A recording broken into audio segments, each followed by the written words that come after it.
Assalamualaikum warahmatullahi wabarakatuh. Di sini saya akan mempresentasikan hasil makalah pemeriksaan trombosit. Nama Radenolo Novalita Normala, NPM 211206018, kelas reguler. Bab 1. Pendahuluan.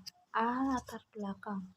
Darah adalah jaringan tubuh yang berbeda dengan jaringan tubuh lain, berada dalam konsistensi cair, beredar dalam suatu sistem tertutup yang dinamakan sebagai pembuluh darah dan berfungsi sebagai sarana transport, alat homeostasi, dan alat pertahanan. Darah dibagi menjadi dua bagian, yaitu sel darah dan cairan darah. Sel darah terdiri dari sel darah merah atau eritrosit, sel darah putih atau leukosit, dan keping sel atau trombosit. Cairan darah yang terpisah dari sel darah yaitu plasma atau serum. B. Rumusan masalah. 1. Apa pengertian trombosit? 2. Apa metode yang digunakan saat pemeriksaan trombosit? 3. Bagaimana interpretasi hasil pemeriksaan trombosit? Bab 1. Pendahuluan. C. Tujuan penulisan makalah. 1. Untuk mengetahui pengertian trombosit. 2. Untuk mengetahui metode yang digunakan. 3. Untuk mengetahui interpretasi hasil. D. Manfaat penulisan makalah. 1. Kita dapat mengetahui definisi trombosit. 2. Kita dapat mengetahui definisi hitung trombosit. 3. Kita dapat mengetahui definisi interpretasi hasil. Makalah ini disusun dengan harapan memberikan manfaat baik secara teoritis maupun secara praktis. Secara teoritis, makalah ini digunakan untuk menambah wawasan, terutama tentang hal yang berkaitan dengan pemeriksaan trombosit secara praktis. Makalah ini diharapkan bermanfaat bagi penulis menambah wawasan dan pengalaman dalam melakukan penulisan makalah serta mengenal pemeriksaan trombosit. Pembaca dapat menjadi referensi bacaan sehingga menambah wawasan.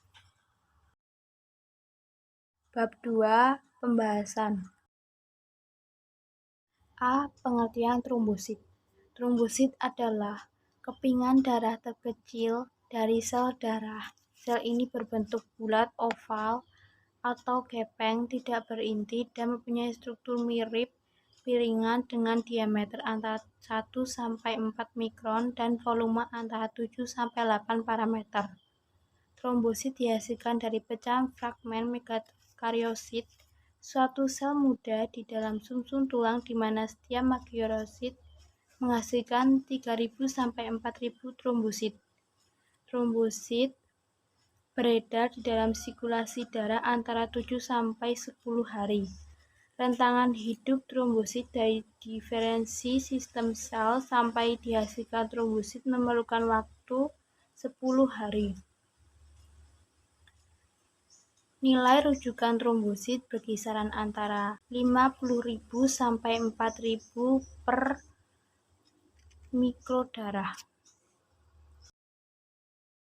B. Metode pemeriksaan trombosit. 1. Metode manual.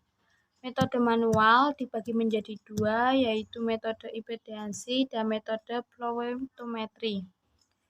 Metode impedansi. Prinsip pengukuran impedansi didasari pada perubahan hambatan listrik pada celah yang telah diketahui ukurannya atau aperture ketika sebuah partikel dengan cairan konduktif melewati celah ini. Sel-sel darah disuspensikan ke dalam sejumlah cairan. Dinamika sel-sel darah tadi diatur sedemikian rupa sehingga dapat melewati celah aperture satu demi satu. Ketika sel melewati celah, akan terbentuk sinyal yang jumlah sebanding dengan jumlah sel yang melewati celah. 2. Metode flukmetri adalah metode pengukuran jumlah dan sifat komponen sel dalam medium cair bergerak. Setiap sel melewati celah satu persatu yang kemudian melalui sinar laser menimbulkan sinyal elektronik yang dicatat oleh instrumen sebagai karakteristik sel yang bersangkutan. Prinsip kerja volumetri adalah sejumlah sel disuspensikan ke dalam suatu cairan konduktif. Metode manual. Metode manual dapat dibagi menjadi dua, yaitu metode manual langsung dan metode manual tidak langsung. Metode manual langsung adalah pemeriksaan hitung jumlah trombosit. Metode manual langsung dapat dilakukan menggunakan kamar hitung improvneuric, baik metode Risch-Check maupun Black-Conjit. Metode Risch-Check, darah diencerkan dengan larutan BCB sehingga trombosit akan tampak terang kebiruan. Secara mikroskopik, trombosit tampak mengkilat, berwarna biru muda, berbentuk bulat, agak lonjong atau koma yang tersebar dengan ukuran lebih kecil dari eritrosit. Sedangkan pada metode Black-Conjit, darah diencerkan dengan larutan amonium oksalat 1% yang bertujuan untuk melisiskan sel darah merah sehingga yang tersisa adalah trombosit. B. Metode manual tidak langsung.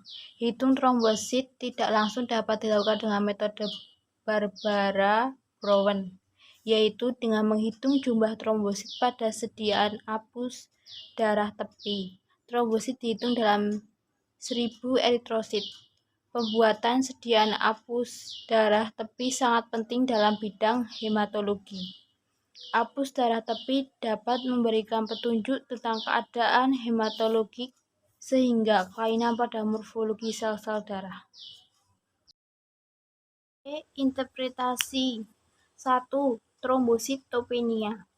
Trombositopenia adalah istilah keadaan di mana jumlah trombosit di bawah jumlah normal, penurunan sampai di bawah 10.000 sel mikrodarah, berpotensi untuk terjadinya pendarahan dan hambatan pembekuan darah.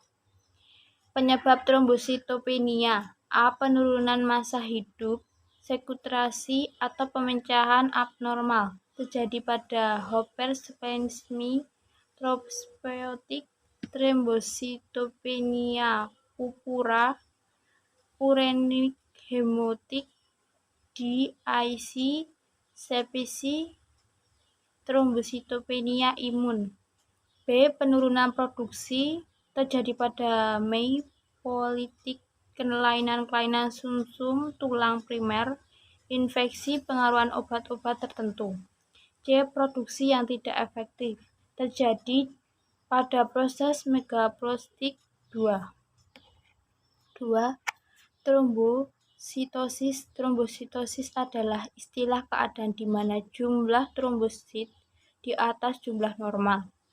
Penyebab lazim trombositosis: A. Kelainan myelopoietic terjadi pada polistemia vera, myeloid agranulosit, leukemia granulosit kronik, atau trombositopenia primer. B. Trombosit sekunder dapat disebabkan oleh peradangan, keganasan penyakit Hodgkin, pendarahan akut pasca leukemi, hemorragic dari preseni besi yang parah. Bab 3. Penutup. A. Simpulan. Trombosit adalah keping darah terkecil dari sel darah. Sel ini berbentuk bulat oval atau gepeng, tidak berinti, dan mempunyai struktur mirip piringan dengan diameter 1-4 mikron dan volume antara 7-8 parameter.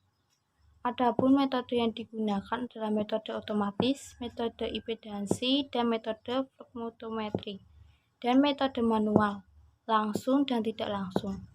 Sampelnya menggunakan darah EDTA dan harus diperiksa kurang dari 1 jam. Nilai trombosit di bawah normal disebut trombositopenia, sedangkan nilai trombosit di atas normal disebut trombositosis. 3. Penutup. B. Saran.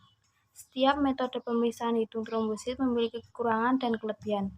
Maka dari itu, para tenaga laboratorium disarankan untuk mempertimbangkan metode yang akan digunakan dalam pemisahan hitung trombosit. Sesuai keadaan, sebaiknya menggunakan metode yang memiliki hasil optimal tetapi memiliki kelemahan yang minimal. Sekian presentasi dari saya. Bila ada salah, mohon maaf. Wassalamualaikum warahmatullahi wabarakatuh.